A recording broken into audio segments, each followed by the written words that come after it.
नमस्कार, सत श्री अकाल, वणक्कम। आप सभी को ऑल्टरनेट मीडिया में फिर से स्वागत है। मैं आपकी होस्ट गायत्री देवी। चंद्रचूड़ और कंट्रोवर्सी ऐसा हो ही नहीं सकता। मुझे लगता है रात को उनको खाना हज़म नहीं होता होगा। किसी दिन ऐसा होता होगा, कंट्रोवर्सी क्यों नहीं हुई मेरे नाम की। So he is going with the personal law book. मेरा वचन ही है शासन वाली स्टाइल में and along with the stick कि जो मेरे rules and regulations personal rules and regulations follow नहीं करेगा उसको मैं पनिश करूँगा। एक रिसेंटली बहुत ही वियर्ड सा केस आया where he was not supposed to intervene, he was not supposed to say anything and all of a sudden he has stepped out of the legal boundaries. उस मुद्दे पे बातचीत करने के लिए हमारे साथ है प्रधान दादा। He is a senior journalist. दादा, आपका बहुत-बहुत स्वागत है ऑल्टरनेट मीडिया पे। जी। Thank you ma'am. हुँ। मैम, मुद्दा ये है कि सुप्रीम कोर्ट ने इनडायरेक्टली कलकत्ता हाई कोर्ट के एक जज अभिजीत गंगोपाध्याय के इम्पार्शियल होने पे क्वेश्चन लगाया है। सुप्रीम कोर्ट को लगता है कि जज अभिजीत गंगोपाध्याय इम्पार्शियली जजमेंट नहीं दे सकते, इसीलिए सुप्रीम कोर्ट ने डिसाइड किया कि उनको एक बहुत ही सेंसिटिव केस से हटाया जाए और उनको हटा भी दिया। लेकिन जिस तरह से उनको हटाया गया, I am not a law expert, लेकिन मैं एज एन ऑर्डिनरी सिटीजन मैं भी पूछना चाहता हूं कि क्या सुप्रीम कोर्ट को तय करने का अधिकार है कि कौन से हाई कोर्ट में कौन सा जज किस मुद्दे को सुनेगा, कौन सा जज किस केस पे हियरिंग करेगा या किस केस से हट जाएगा। Because the way Supreme Court intervene in this case, Paschim Bengal की जनता बहुत ही दुखी है and they are questioning the impartiality of Supreme Court. क्योंकि जो घटना आज सुप्रीम कोर्ट ने पश्चिम बंगाल में किया है, उससे जो घोटालेबाज हैं दे आर गेटिंग इम्बोल्डन्ड। तो दादा, हुआ क्या? मतलब एग्ज़ैक्टली हुआ क्या है? मतलब जी। हुआ ये है कि जस्टिस अभिजीत गंगोपाध्याय पश्चिम बंगाल में टीचर्स रिक्रूटमेंट घोटाले की जांच सीबीआई से करवा रहे थे और in due course of time पिछले 2 सालों से टीएमसी के एक के बाद एक बड़े नेता अरेस्ट हो रहे हैं। जैसे Partha Chatterjee, former education minister, अभी भी मिनिस्टर थे, वो अरेस्ट हो गए। एमएलए मानिक भट्टाचार्य अरेस्ट हो गए। अभिषेक बैनर्जी के बहुत ही करीबी माने जाते हैं। कुंतल घोष, शांतनु बैनर्जी, आयन ये रिसेंटली अरेस्ट हुए हैं क्योंकि सीबीआई के इन्वेस्टिगेशन चल रहा है। तो इस दौरान कलकत्ता हाईकोर्ट ने ऑर्डर किया था अभिषेक बैनर्जी को कि आप भी आकर के सीबीआई से अपनी सुनवाई करवा लो। CBI wanted to ask some questions, तो उनसे पूछताछ करेगी, आप जवाब दे दो। तो जवाब देने के बजाय वो चले गए सुप्रीम कोर्ट और सुप्रीम कोर्ट में इनका केस लड़ा अभिषेक मनु सिंघवी और कपिल सिब्बल ने। और जजमेंट आता है कि ये कलकत्ता हाईकोर्ट के जो जज हैं जस्टिस अभिजीत गंगोपाध्याय, इन्होंने मीडिया में कुछ बयान दिया था, तो इस बयान से उनकी इम्पार्शियलिटी पे क्वेश्चन करके सुप्रीम कोर्ट ने उनको इस केस से हटा दिया और कलकत्ता हाईकोर्ट को बोला कि ये केस किसी और को सौंप दो। अब सबसे बड़ा सवाल ये है कि अगर सुप्रीम कोर्ट डिसाइड करने लगे हाई कोर्ट के लिए कि कौन सा केस कौन सुनवाई करेगा, तो क्या court system, entire court system impartial रह पाएगा? क्योंकि अगर मैं पैसे वाला हूं, मैं पावरफुल आदमी हूं और मेरा दोस्त chief justice of India justice Chandrachud है, तो क्या मेरे खिलाफ सुनवाई इम्पार्शियल हो पाएगी या नहीं हो पाएगी? ये सवाल जो है पूछना मुलाजिम है and people in West Bengal specially सबको ये खटक रही है कि जो जज इतना इम्पार्शियली काम कर रहा था उसको एक छोटा सा इशू बना करके उसको इतने इंपॉर्टेंट केस से हटा दिया। This is what is happening. दादा, he is the only one जो केस सुनने के लिए रेडी हुए थे। मैंने सुना पहले भी कई जजेस छोड़कर भाग गए थे सेम केस को। मैम देखिए, पश्चिम बंगाल का हालत ऐसा है कि कलकत्ता हाईकोर्ट तो छोड़िए, सुप्रीम कोर्ट के 2 जजेस जस्टिस इंदिरा बनर्जी और जस्टिस अनिरुद्ध बोस, दोनों ने भी पश्चिम बंगाल के केसेस को सुप्रीम कोर्ट में सुनने से मना कर दिया था। पश्चिम बंगाल में ऐसी हालत है, अगर कोई भी रूलिंग पार्टी के अगेंस्ट कोई सुनवाई होती है तो उनके ऊपर डंडा बरसता है। जैसे जस्टिस अभिजीत गंगोपाध्याय का एग्जाम्पल देता हूं। पार्थ चैटर्जी मंत्री थे, तो इन्होंने इसी तरह से सिमिलर एक ऑर्डर दिया था 2022 में कि पार्थ चैटर्जी आप सीबीआई के सामने जाकर के अपना बयान रजिस्टर करवाइए। जिस दिन ऑर्डर आया उसी दिन टीएमसी के लॉयर्स जो बार एसोसिएशन के मेंबर थे उन्होंने पहले तो जज का चैम्बर ही घेराव कर दिया, फिर उनका बाइकआउट कर दिया, फिर उनके ऊपर काफी सारे हमले, मतलब डायरेक्ट इनडायरेक्ट हमले हुए और हरासमेंट काफी हुआ। लेकिन ये जज अभिजीत गंगोपाध्याय ऐसे थे जो पीछे हटे नहीं, डटे रहे। इनको हटाने की काफी कोशिश भी हुई इस केस से, लेकिन वो हटे नहीं है। और क्योंकि इन्होंने हिम्मत दिखाई तो सीबीआई वालों ने भी हिम्मत दिखा करके दे वर कंडक्टिंग एन इम्पार्शियल इन्वेस्टिगेशन। ये एज अ जर्नलिस्ट मैं मानता हूं।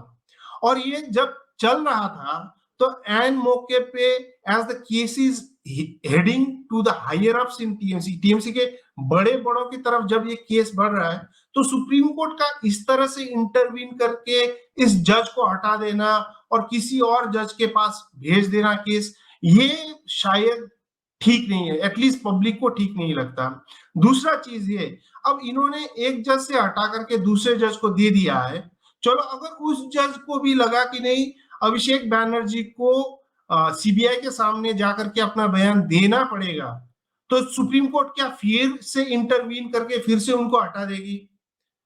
Because where does this stop, where is the bottom line बोलते हैं, कहां होगा? तो सुप्रीम कोर्ट ऐसे सेंसिटिव केस पे इतना छोटा सा एक मीडिया का छोटा सा बयान बोल के उनको क्यों हटा रही है? जबकि हम देखते हैं honourable chief justice of India हर दिन कोई ना कोई किसी न किसी मुद्दे पे अपना बयान देते ही रहते हैं मीडिया में, चाहे वो ट्रांसजेंडर राइट्स हो, चाहे सेम सेक्स मैरिज हो। ऐसा नहीं कि शायद उनको नहीं देना चाहिए, मैं तो मानता I believe in freedom of expression. No, but freedom of expression has to be aligned with the country, no? जिस जहां पर हम बात कर रहे हैं fluidity of sex और fluidity of genders, ये क्या होता है? ये कौन सा है? And what was the need for you to talk on that? ये खुद जस्टिस शर्मा को क्या जरूरत थी बात करने की? That is a discussion for some other day। लेकिन मैं ये बोल रहा हूँ कि अगर जज साहब आप मीडिया में ऐसे बयान दे रहे हो तो फिर आप दूसरे कोर्ट के छोटे जो स्मॉलर कोर्ट है उसके जज को क्यों रोक रहे हो? बिकॉज व्हाट हैपेंस कि जब आप ये करते हो तो जो भी जज हिम्मत दिखाने की कोशिश करेगा अगेंस्ट पावरफुल पीपल, वो 10 बार सोचेगा कि यार क्या फायदा ये सब करके, मैं यहाँ स्ट्रिक्ट करूंगा, वहां सुप्रीम कोर्ट से जाकर के वो लोग निकल लेंगे। तो it sends a very wrong signal to the community, मतलब कंट्री, ऐसा मुझे लगता है। आई कुड बी रॉन्ग, लेकिन मेरा ये मानना है। जी, तो दादा ये जज जो है ये बेसिकली कर क्या रहे थे जिससे इतनी ज्यादा मिर्ची लग रही थी इन लोगों को, या इतनी ज्यादा प्रॉब्लम हो रही थी? मतलब वो कहाँ सुप्रीम कोर्ट में बैठे हुए हैं, वो दूसरा जज कहाँ हाई कोर्ट में बैठा हुआ है? फॉर माई व्यूअर्स इन्फॉर्मेशन, जो अभी प्रधान दादा ने बताया है, the Supreme Court does not decide कि कौन सा केस कौन सा जज देखेगा। This is an administrative issue जो High Court, within the High Court तय किया जाता है, वहां के ऑफिशियल्स डिसाइड करते हैं। ये सुप्रीम कोर्ट की जुरिस्डिक्शन के बाहर का मैटर है। बट यहाँ पर अपनी जुरिस्डिक्शन को ट्रेसपास करते हुए सुप्रीम कोर्ट ने ये स्टेप लिया है। And this is the first time, not the first time, this is not the first time, but ये अब एक पैटर्न बन जाएगा, स्पेशली अपने भाई बंधुओं के लिए, अगर रोका नहीं गया तो। जी सर। मैम देखिए, वही है कि टीएमसी एंड कांग्रेस कैडर पश्चिम बंगाल में, कांग्रेस भी लगी पड़ी है टीएमसी का घोटाला उजागर करने में, पूरे दमखम से कांग्रेस भी लगी पड़ी है। लेकिन कांग्रेस के बड़े से बड़े नेता अभिषेक मनु सिंघवी और कपिल सिब्बल जाकर के अपना इकोसिस्टम होगा शायद उनका कोई, तो बचा लेते टीएमसी वाले को। बेचारे कांग्रेस के एक नेता पश्चिम बंगाल के, उन्होंने लिखा अभिषेक मनु सिंघवी को ईमेल, जिसमें कहा गया है we are ashamed of you, आपको ये नहीं करना चाहिए था। हम यहाँ इस स्टेट में हम अपने सत्य के लिए लड़ रहे हैं और जिस असत्य के खिलाफ लड़ रहे हैं आप उसको बचाने के लिए सुप्रीम कोर्ट चले गए। तो this hypocrisy of Congress is also getting exposed, which I think in a way ये पहले छुपके हुआ करता था, आज thanks to social media and more active participation of citizens, ये आज उभर के आ रहा है। क्योंकि पहले हम लोग बंगाल में रहते थे, सुप्रीम कोर्ट में क्या केस हुआ क्या नहीं हुआ, न्यूज़पेपर में जब तक खबर आती तब तक पुराना हो चुका होता था। आजकल तो चटमंगनी पट बिया जैसा उधर सुप्रीम कोर्ट ने वो सुना दिया, जजमेंट सुना दिया, इधर हमको भी पता चल गया। तो पश्चिम बंगाल की सरकार जिस तरह से कांग्रेस के नेताओं का इस्तेमाल करके जजमेंट अपने फेवर में लिया है, इससे ना केवल ऑर्डिनरी सिटीजन्स, इवन कांग्रेस कार्यकर्ता पश्चिम बंगाल के वो भी रुष्ट हैं कि भ्रष्टाचारियों को बचाने के लिए सुप्रीम कोर्ट ने ऐसे कदम क्यों लिए, और सुप्रीम कोर्ट में हमारे ही नेता ने जाके उन भ्रष्टाचारियों की पैरवी क्यों की। ये this is what is happening in Bengal right now. जी। हाँ, तो दादा, ये जुडिशियल इंडिसिप्लिन क्या होता है? एंड मैंने सुना है कि DA allowance, that is DNS allowance, जो हाई कोर्ट के ऑफिशियल्स का ड्यू है, वो भी बहुत लंबे टाइम से पेंडिंग चल रहा है। जी। मैम देखिए, जुडिशियल डिसिप्लिन ये जो केस हो रहा है supreme court versus Calcutta high Court के जस्टिस का, उसमें कैलकाटा हाई कोर्ट के जस्टिस ने बोला था कि आपने किस बेसिस पे मुझे इस केस से हटाया, तो एक ट्रांसक्रिप्ट के बेसिस पे, मैंने जो इंटरव्यू दिया था उसके ट्रांसक्रिप्ट के बेसिस पे, तो आप उन्होंने ऑर्डर दिया सुप्रीम कोर्ट के सेक्रेटरी जनरल को कि उस ट्रांसक्रिप्ट की कॉपी आप मुझे भेजो, मैं देखना चाहता हूं whether the interview was translated properly और नॉट। क्योंकि उन्होंने इंटरव्यू दिया था बंगाली में और शायद ट्रांसक्रिप्ट हुआ है इंग्लिश में, तो वो देखना चाहते थे। लेकिन जैसे उन्होंने ऑर्डर पास किया, सुप्रीम कोर्ट ने रात के 8 बजे बैठक लगाई, 8 बजे बैठक लगा करके उस ऑर्डर को रिसिंड कर दिया और बोला कि स्टे लगा दिया उस पे, और बोला कि ये ऑर्डर वैलिड नहीं है और जस्टिस गंगोपाध्याय जो कर रहे हैं वो जुडिशियल इनडिसिप्लिन है। अब जुडिशियल इनडिसिप्लिन की बात करें मैडम, तो देखिए ये पार्लियामेंट में फरवरी 2023 में लॉ मिनिस्टर ने स्टैट्स कुछ रखे थे, आप शायद सुन के चौंक जाएंगी। भारत में कई केसेस हैं जो 50 साल से ज्यादा चल रहे हैं। पता कितने केसेस है? 1500 से ज्यादा केस ऐसे हैं जो 50 साल से ज्यादा चल रहे हैं हाई कोर्ट्स में, छोटे कोर्ट्स में नहीं, हाई कोर्ट्स में 1500 से ज्यादा केस है। उसमें से करीब 1200 केसेस तो कलकत्ता हाई कोर्ट के ही हैं। मतलब 1200 केसेस कलकत्ता हाई कोर्ट में ऐसे हैं जो 50 साल से ज्यादा चल रहे हैं। दिल्ली हाई कोर्ट में 133 है, मद्रास हाई कोर्ट में 129 है, बॉम्बे हाई कोर्ट में 43 है। और अगर हाई कोर्ट में 25 साल से चल रहे केसेस की तो बात करें, 1,25,000 के करीब केसेस ऐसे हैं जो कि 25 साल से लड़े जा रहे हैं। शायद जिन्होंने केस लगाया होगा वो मर भी गए होंगे, उनके बच्चे आज लड़ रहे होंगे वो केस, लेकिन 25 साल से 1,25,000 के करीब केस चल रहे हैं। तो क्या ये जुडिशियल इनडिसिप्लिन नहीं है? भारत में देखिए करीब ये जो सबऑर्डिनेट कोर्ट्स बोलते हैं, जो डिस्ट्रिक्ट कोर्ट्स वगैरह होते हैं, उसमें करीब 25,000 जजेस के पोस्ट होते हैं। उसमें से 19,000 पोस्ट अभी चल रहे हैं, लेकिन there are almost 6,000 post that are empty, vacant है, खाली पड़े हैं, वहां जज ही नहीं है, सुनवाई नहीं हो रही है। वो जजेस के फुलफिल करने का भी काम नहीं हो रहा है, क्योंकि वो केस भी सुप्रीम कोर्ट में ही पेंडिंग है। तो क्या वो जुडिशियल इनडिसिप्लिन नहीं है? अब तीसरी बात आपने पूछा, ये डीए का मामला क्या है। देखिए, भारत सरकार में जो काम करते हैं उनको डियरनेस अलाउंस करके इन्फ्लेशन के हिसाब से देते देते अभी 7th पे कमीशन के अंतर्गत करीब 33-34% डियरनेस अलाउंस मिलता है। पश्चिम बंगाल में सरकारी कर्मचारियों को कितना मिलता है पता है? 3%। 3% डीएनएस अलाउंस मिलता है। तो पश्चिम बंगाल के सरकारी कर्मचारी, उन्होंने ऐसा केस लगाया। ऐसा क्यों? क्योंकि पश्चिम बंगाल इज बैंकरप्ट। टीएमसी जब 2011 में सरकार बनाने आई पश्चिम बंगाल में, तो पश्चिम बंगाल का जो टोटल डेट था वो 1,95,000 करोड़ था। मतलब वो 34 साल में सीपीएम ने 1,95,000 करोड़ डेट बना के जो छोड़ दिया था। लेकिन 2011 से 2023 आप सोचो, 11-12 सालों में, पिछले 11-12 सालों में वो डेट बढ़कर के अभी 6 लाख करोड़ के करीब है।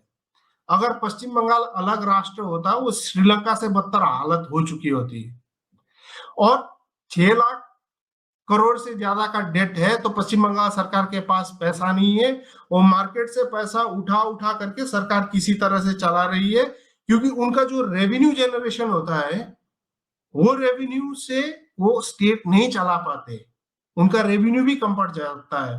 तो क्रेडिट ले ले करके स्टेट चला रहे हैं, तो उनके पास टीचर्स के सैलरी देने के पैसे नहीं होते, कभी कभी पेंशनर्स के पैसे देने नहीं होते। और ये जो डीए है, ये तो लाखों जो सरकारी कर्मचारी है उनका उनको मिलना चाहिए, क्योंकि the inflation has gone up through the years, लेकिन इनका नहीं बढ़ा। तो ये सरकारी कर्मचारियों ने जब बोला कि हमारा सिर्फ 3% मिल रहा है, हमको भी और ये मिलना चाहिए केंद्र सरकार। हाई कोर्ट के हाँ, कर्मचारी हैं। सिर्फ हाईकोर्ट नहीं, पूरे पश्चिम बंगाल के सरकारी कर्मचारी सभी के।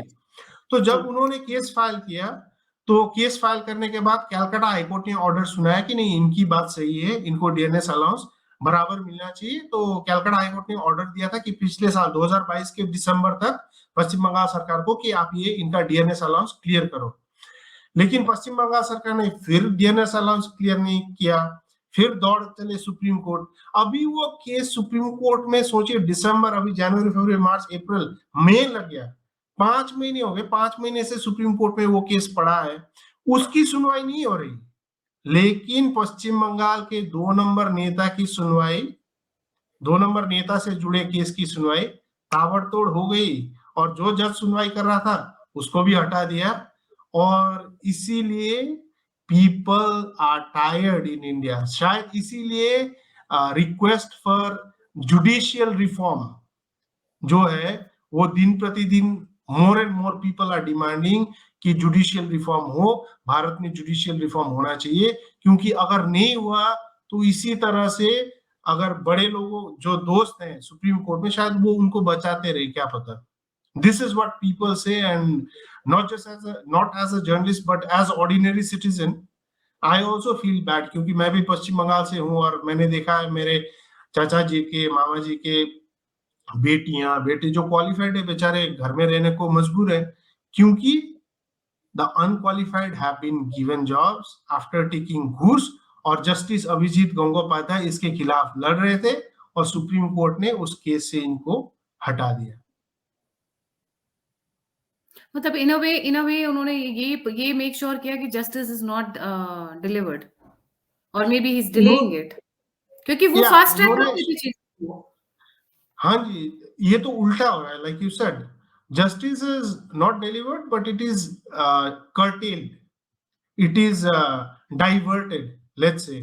तो देर सवेर शायद, क्योंकि हमारा तो नेशनल मोटो है सत्यमेव जयते, तो देर सवेर सत्य की जीत तो होगी, ऐसा मैं मानता हूं। लेकिन कब होगी, शायद ये तो सुप्रीम कोर्ट ही डिसाइड करेगा। और जब तक सुप्रीम कोर्ट में जजेस हैं बैठे, भाई भतीजावाद से आ रहे हैं, तब तक ये पॉसिबल नहीं हो पाएगा। तब तक पता नहीं, भगवान बचाए भारत को। जी। मिलॉर्ड्स की जय हो। Thank you so much sir for joining. Thank जाने यू। से जाने से पहले सभी व्यूअर्स से मेरा रिक्वेस्ट मेरा मेरा एक डर है, ये देख करके कहीं कंटेम्प्ट केस शुरू ना कर दे सुप्रीम कोर्ट, क्योंकि आजकल तो सुप्रीम कोर्ट सोशल मीडिया और ये सारा देख देख करके मैं तो कंटेम्प्ट हम केस लगा हम रही तो है। बलिदान देने के लिए तैयार बैठे हुए हैं, हम तो सच बोलेंगे। आपको खराब लगता है, दैट इज़ योर प्रॉब्लम। आप चढ़ा दो सूली पे, चढ़ा दो सूली पे, मैं तो बैठी हुई हूँ। जी, फांसी चलो, लगा दीजिए सर, फांसी। जय हिंद। जाने से पहले सभी व्यूअर्स से रिक्वेस्ट है, please don't forget to like, subscribe and share the alternate media. अगर आप मुझे हेल्प करना चाहते हैं, मुझे कंट्रीब्यूट करना चाहते हैं, you want to give a feedback, all the links are given in the description box. इसी के साथ जय हिंद, जय श्री राम, हर हर Mahadev. Thank you so much sir.